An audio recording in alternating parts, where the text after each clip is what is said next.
দেখো এর অবস্থাটা দেখো সবাই, ও দরজার সামনে বসে বসে অপেক্ষা করছে। কিসের অপেক্ষা করছে না, বাড়িতে একজন আসবে, ও শুনে নিয়েছে, ঠিক আছে, শুনে এখন ওর ঘুমটুম উড়ে গেছে, ও বুঝতে পেরেছে কেউ একজন আসবে বাড়িতে, তাই দরজার সামনে দেখো। অন্য সময় শুয়ে থাকে, পাছু উল্টে শুয়ে থাকে অন্য সময়, আজকে দেখো একবার আমার দিকে একবার দরজার দিকে, একবার আমার দিকে একবার দরজার দিকে। কি ব্যাপার,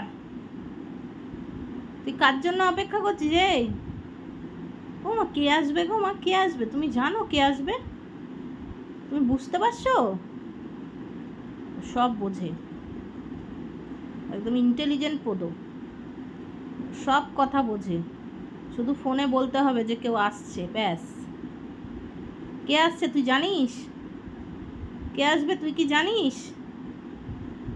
বুঝছো কেমন ছটফট করে, ঠিক বুঝতে পারে যে আসার টাইম হয়ে আসছে।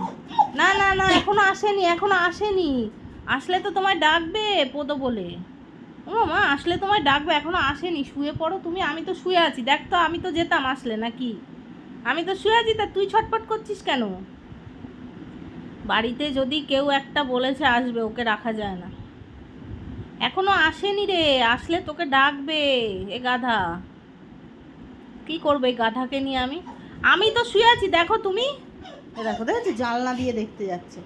আমি তো শুয়ে আছি, আসলে তো তোকে ডাকবে, এদিকে চলে আয়। ওখান দিয়ে জানলা দিয়ে আসবে নাকি? জানলা দিয়ে আসবে তুই আগে বল? দরজা দিয়ে আসবে তো।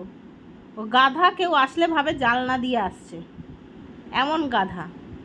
আচ্ছা আসুক, তোমাকে ডাকবে, বলবে পোগো বলে ডাকবে, দেখবে এখানে। আসুক, তুমি অপেক্ষা করো বসে বসে, হ্যাঁ। এখন কে কার কথা শোনে? যতক্ষণ না আসবে ততক্ষণ এরকম করে যাবে। এই দেখ, এদিকে শোন শোন, এই দেখ, আমি কিন্তু বসে আছি, আমি কিন্তু যাচ্ছি না। এখনো আসেনি রে বাবা। উফ, দেখেছো কি অবস্থা দেখো।